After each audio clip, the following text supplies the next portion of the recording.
محمد اسد اپنی مشہور تفسیر دا میسج آف دا قرآن میں سورۃ الفلق کو ایک گہری نفسیاتی اور میٹا فزیکل تناظر میں بیان کرتے ہیں۔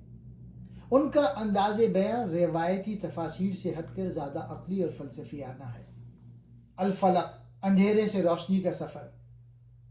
محمد اسد کے نزدیک رب الفلق سے مراد وہ ہستی ہے جو ہر قسم کے عدم نان ایگزسٹنس سے وجود ایگزسٹنس کو ظاہر کرتی ہے۔ وہ فرماتے ہیں کہ جس طرح صبح کی روشنی رات کی تاریکی کو چیر کر نکالتی ہے، اسی طرح اللہ تعالیٰ ہر تاریک پہلو اور ہر مشکل سے خیر اور روشنی برآمد کرنے والا ہے۔ یہ انسان کو ایک آفاقی پیغام دیتا ہے کہ کائنات کا ذرہ ذرہ اللہ کے قابو میں ہے اور وہی ہر قسم کی پیدائش کا منبع ہے۔ شر کا تصور۔ من شر ما خلق کی تشریح میں محمد اسد ایک اہم نقطہ بیان کرتے ہیں۔ ان کے مطابق اللہ نے کوئی چیز شر کے لیے پیدا نہیں کی، لیکن مخلوقات کے اندر اپنی حدود سے تجاوز کرنے یا غلط استعمال کرنے سے شر پیدا ہوتا ہے۔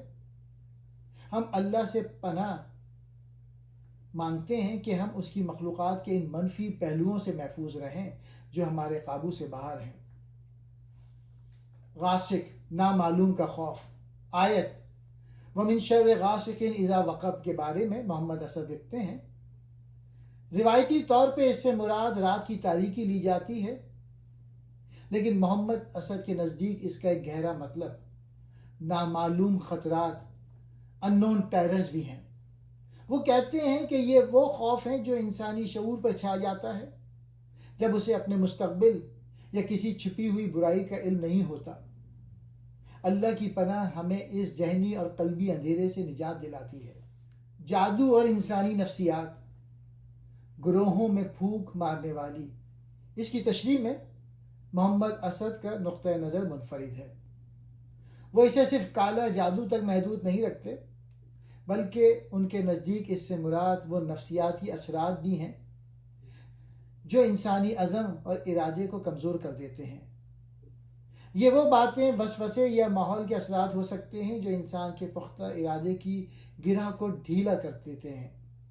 محمد اسد کے مطابق اللہ کے کلام پہ یقین ہمیں دوسروں کے ان منفی اثرات سے محفوظ رکھتا ہے۔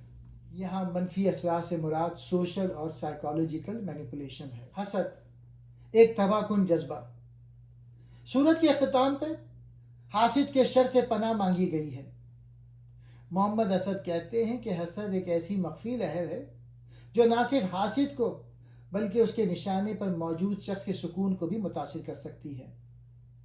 اس پناہ کا مقصد یہ ہے کہ انسان دوسروں کی نفرت اور بدخواہی کے منفی اثرات سے اپنے آپ کو اللہ کی حفاظت میں دے دے۔